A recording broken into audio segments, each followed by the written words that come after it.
Состојбата со нафтените деривати во земјава е стабилна и нема никакво нарушување во синџирот на снабдување. Нафтените резерви се на ниво како и на почетокот на кризата.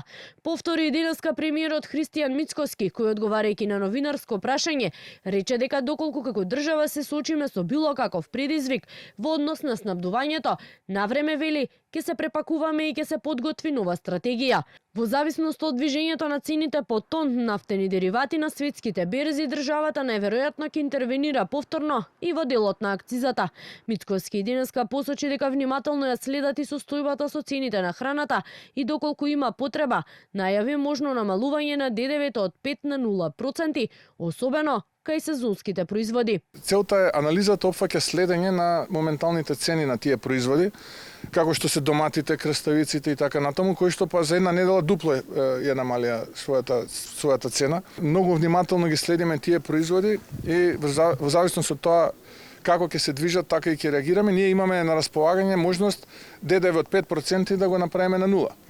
Затоа што маржата која што ја имаат и дистрибутерите и продавачите според нас е под 15%, според нив е под 10%. Инаку и на пазарите и по маркетите по Великден забележливо е намалување на цените, особено на овошјето и зеленчукот. Ако килограм домати пред празникот се продаваа по цени од над 200 денари, сега може да се најдат и за 100 денари по килограм. Речиси двојно намалување има и кај краставиците, а за 100 денари поевтино се продаваат и пиперките. Намалување има и кај дел од овошјето, како јагодите, јаболките.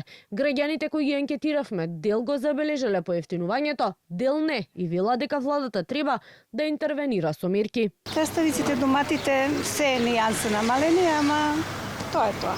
Погледнете ги цените како се. 190, сега 100 динара, 109 динара. Јадарка месо. Картина бут. Таа цена е.